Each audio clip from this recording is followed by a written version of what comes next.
Hey everybody, David Skarika here. Another beautiful day and a no breezy day, which makes it a little rough. You can see those clouds off in the distance there. I'm here a little later than usual, and not really. Yeah, maybe a little late, because I thought those clouds were going to come up over here and rain on the beach, and what happened instead was the island is very thin. In some areas, the island is only a quarter mile or less east to west, and probably where I live it's about a half a mile, and instead of moving northwest, because that's to the south where I'm facing, the storm just moved straight west. It's to the south of me, obviously, and never hit me. So I was like, oh, I should do this walk, you know. The water's actually a bit cooler than it was the last few days, so we did have a couple of rainstorms. Maybe that was it. So still no signs of hurricanes. We are starting, this is the peak season. Actually, I think it's actually today. It's either August the 10th or August the 15th where the actual peak starts, and then it peaks out over the next month into about mid-September. Then it starts slowly falling, and usually by second half of October, we have had them. Sandy, of course, occurred around Halloween, but usually by second half of October, you're pretty free of the major ones. You could have a tropical storm or a category 1, but usually the cat 3, 4 monsters, and the real big monsters are usually done by that mid-September. You have the odd one that can go into early October, but of course you can't be complacent like Andrew, which is the A, which is of course the first storm of the season. Destroyed actually where I live, Gregorytown, in 1992, and that was in late August. That was the first storm of the season. So, but there's so many factors. It's really not global warming that contributes to any of that. That's nonsense. It's La Nina. There's the amount of wind and whatnot going on in the atmosphere. It's all of that kind of thing. And so there's all these kind of things. There's Sahara dust, which keeps the atmosphere dry, which makes it less conducive to hurricanes. So I'm not gonna, there's a little lesson on hurricanes. Knock on wood, we haven't had a major one here since 2012, and that was Sandy, like I just said. And in 2011, the year before, the first year I moved here, was Irene. From about 92 to 2012, it was almost like every 2-3 years, Eleuthera was getting a direct hit.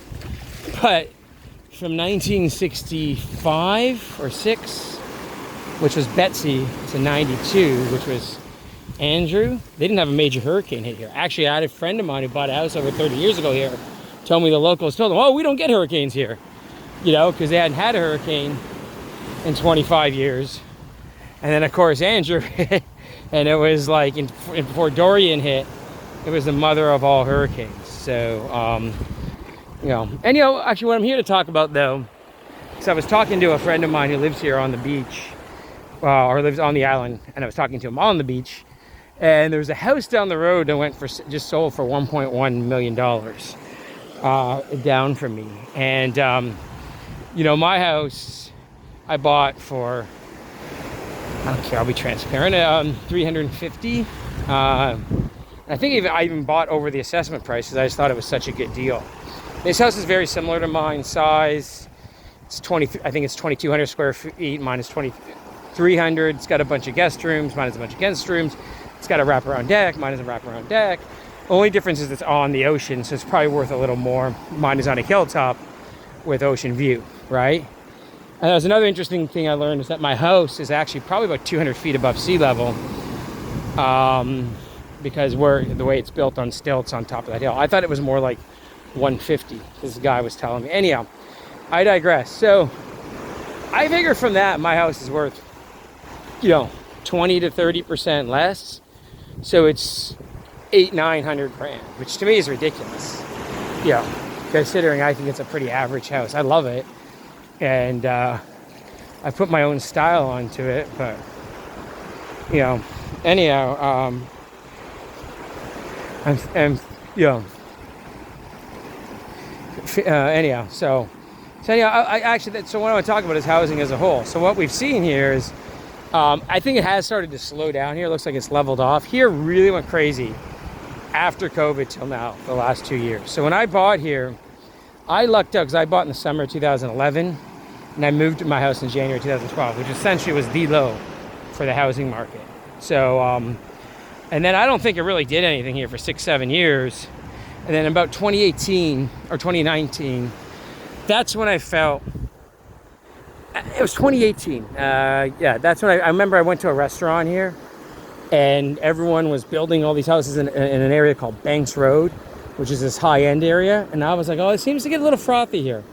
And then, of course, in 2018 is when we had the Fed raise rates. We had that correction in the stock market, and then everything came back. You know, so you go to so I felt that, and then I think things were starting to come off, and then they cut rates in 2019, and then COVID happened, which cut rates to zero, and all that cheap money, and the asset bubble really.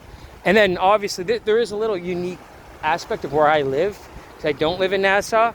I think this place being small, pretty safe, yeah. Where can you get this in the world? Like, I do take this for granted.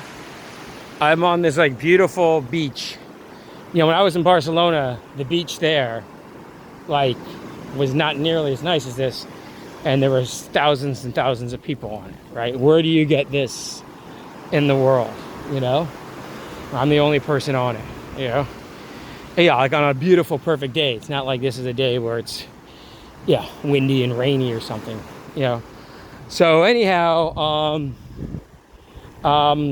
yeah, so I think that puts a little buffer under it, because I think after COVID, because of, you know, problems in cities, just the lockdowns, all these things, people are like, hey, I want to get a little off the beaten path. I don't want to go to the cities. I don't want to vacation to these places. But also, like, if you wanted to buy a place, I think the prices here, I remember I was looking at places in Nassau. Nassau was always more expensive in here. Like, that same house I bought for $350, the little 2-bedroom condo I lived in Nassau was probably 1,000 square feet, ground floor on a canal, so not even on the ocean, was the same price. So, and I noticed looking at listings recently, I was like, you know what, I think Eleuthera is more expensive than Nassau now, which tells you there is that kind of movement, right? So there's a great book if you want to read it called Penturbia.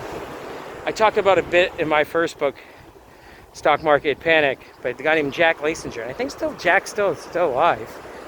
You know, he'd probably be like 90 or something. But anyhow, he talks about the fifth pent means 5, the fifth wave, which is from the suburbs to these smaller places and towns. I think you're seeing that, like, maybe not so much just, I think you're seeing that in general, but also like people going to these more rural states. Like, I'm a big fan of Opie and Anthony, the old show, and Anthony Cumia is moving from, you know, New York to Greenville, South Carolina, and a guy he does a show with was talking about he wanted to move too, and he was saying that, you know, these nice houses out in the burbs, which were 500-600K, are now like 1 million. So that's Greenville, it's a smaller city. Yeah, I think South Carolina is pretty low cost of living and taxes, so that sort of thing. But of course, because of higher interest rates, we are seeing prices come down. The median or average price, which was over 500 grand, is now getting closer to 400 grand. And again, there's the affordability factor. If, let's say you put 100 grand down for one of these houses, well, you know, 10-year mortgage has gone from 2.5% to 5%. So you do the math, say on a 500 grand mortgage, you know, that's 25 grand in interest a year at 5, and it was, you know, and it was 12,500 on a 500 grand mortgage at 2.5. So you got to come up with that extra 12,000. That's $1,000 a month, you know. So you got to come up with that. It is actually raining a tiny bit, but I don't think this is anything major. Anyhow, I'll cut it off if it is. So that's why prices are coming down. So I expect them to come down here too, because the Bahamas is a lot of second homes, etc. So anyhow, yeah, so we're seeing that across the board, and we're seeing higher interest rates take effect on that. So this is something where I'd like you to chime in. Tell me what you're seeing, maybe where you live. You know, I'm from Toronto originally, the average price in Toronto got to like 1.5 million or something, right? And I think that was the median price, actually. The average price was almost 2 million, because of course the average price is skewed by those super high priced homes. And it's fallen about 20 to 25% in the Toronto area. So, I'm sure, I think in California it's fallen a bit as well. There's actually San Francisco area. So tell me if you're seeing effects of this, because I think what's going on right now, and I talked about this in my first Elite members video. If we go look at these rising interest rates that have occurred,